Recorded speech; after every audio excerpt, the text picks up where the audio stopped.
नमस्ते विद्यार्थी मित्रांनो. बघा, आय स्कीमच्या विद्यार्थ्यांसाठी शेवटची संधी आलेली आहे की OTOची. त्याचं डिटेल जे सर्क्युलर आलेलं आहे ते आपण आजच्या व्हिडिओमध्ये समजून घेणार आहे. किती तारखेपर्यंत त्याचं रजिस्ट्रेशन करायचं आहे, त्याची फीस किती राहणार आहे, कोणते विद्यार्थी इलिजिबल आहेत, हे सर्व गोष्टी आपण आजच्या व्हिडिओमध्ये बघणार आहे. तर विद्यार्थी मित्रांनो, बघा हे सर्क्युलर तुम्हाला स्क्रीनवरती दिसत असेल. आय स्कीम अभ्यासक्रमातील विद्यार्थ्यांना 5व व 6व सत्राचे सत्रक्रम पूर्ण करण्यासाठी एक वेळ घेणाऱ्या विद्यार्थ्यासाठी OTO रजिस्ट्रेशन बाबत दिलेलं आहे या ठिकाणी. तर आता जे विद्यार्थी म्हणतील की सर याचा क्रायटेरिया काय आहे किंवा आम्ही इलिजिबल आहे का, हे कसं समजेल? तर विद्यार्थी मित्रांनो, तुमच्या कॉलेजमध्ये कॉलेजच्या लॉग इनमध्ये विद्यार्थ्याची लिस्ट आलेली आहे. ठीक आहे. तर ती लिस्ट मे बी तुमच्या कॉलेजनं आतापर्यंत व्हॉट्सअप ग्रुपवरती पाठवलेली असेल. ठीक आहे, पाठवलेली असेल. त्याच्यामध्ये तुमचं नाव जर असेल तर तुम्ही कॉलेजमध्ये जायचं आहे. 200 रुपये त्याची फीस आहे. ती फीस भरून तुम्ही कॅरी ऑनचं रजिस्ट्रेशन करायचं आहे. त्याचं रजिस्ट्रेशनची लिंक जी आहे ती 16 ते 24 जुलैच्या दरम्यान होणार आहे. ठीक आहे. तर या ठिकाणी आता कोणते विद्यार्थी एलिजिबल आहे याचा प्रश्न तर मिटलेला आहे, बरोबर.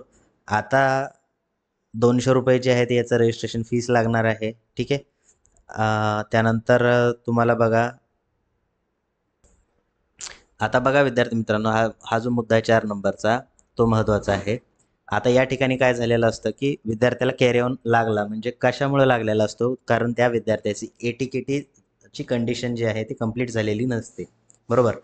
त्यामुळे विद्यार्थी मित्रांनो, आता असे विद्यार्थी असतील काही की त्याचं फर्स्ट इयरचा 1-2 विषय बॅक असतील किंवा एखादा विषय बॅक असेल. असे विद्यार्थी थर्ड इयरला जाऊ शकत नव्हते, बरोबर. किंवा फर्स्ट इयर जर क्लिअर असेल, सेकंड इयरमधले 3 किंवा 4 विषय जे ATKTसाठी लागतात त्याच्यापेक्षा जास्त विषय बॅकलॉग असतील. त्याच्यामुळे तो विद्यार्थी काय झालेला असेल, तर पुढे गेलेला नसेल. ठीक आहे. तर अशा विद्यार्थ्यांना 5व्या सेमिस्टरमध्ये ॲडमिशन भेटणार आहे. बट 5वं सेमिस्टरचे पेपर असे विद्यार्थी देऊ शकत नाही. ठीक आहे. आता 5व्या सेमिस्टरचे पेपर कधी देतील विद्यार्थी? तर हे पुढच्या सेमिस्टरला, म्हणजेच काय, तर समर 2025ला हे पेपर देऊ शकतील. पण केव्हा? जर त्यांनी विंटरमध्ये त्यांचा जे विषय बॅकलॉग राहिले होते त्याची कंडिशन केली तरच. आलं लक्षात? त्यामुळे विद्यार्थी मित्रांनो, जे तुमची ATKTची कंडिशन आहे ते अगोदर करण्यावरती भर द्या. 5व्या सेमिस्टरमध्ये म्हणजे थर्ड इयरला तुम्हाला ॲडमिशन भेटलेलं आहे, बट थर्ड इयरचे पेपर तुम्ही देऊ शकणार नाही, है ना. त्यामुळे तुम्हाला जे बॅकलॉगचे विषय आहेत, तुम्हाला आत्तापासूनच माहिती आहे की आपले विषय किती बॅक आहे. त्या बॅकलॉगचं 100% अभ्यास करा आणि ऑल क्लिअर करायचा प्रयत्न करा.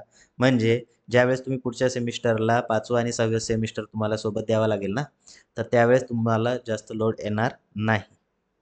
येते लक्षात? तर आणि तुमचे जे समजा नॉन थेअरीचे मार्क जे आहेत ते मार्क या 5व्या सेमिस्टरचे आता जातील. म्हणजे तुमचं सबमिशन वगैरे 5व्या सेमिस्टरचं या वेळेसच होईल. ठीक आहे. त्यामुळे एवढी इन्फॉर्मेशन तुम्हाला द्यायची होती. ओके.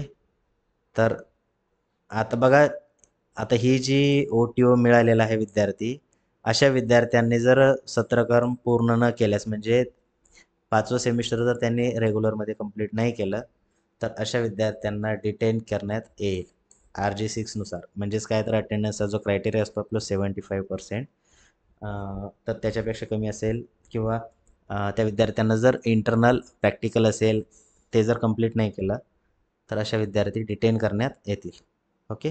तर अशा प्रकारचं सर्क्युलर या ठिकाणी आपल्याला आलेलं आहे. या सर्क्युलरची लिंक तुमच्या कॉलेजमध्ये भेटेल तुम्हाला सर्क्युलर. ओके. तसेच आपल्या व्हॉट्सअपच्या ग्रुपवरती पण हे सर्क्युलर पाठवले आहे ना. तर विद्यार्थ्यांनी याचा यूज करून घ्या. ठीक आहे. तर भेटू आपण नेक्स्ट व्हिडिओमध्ये. थँक्यू.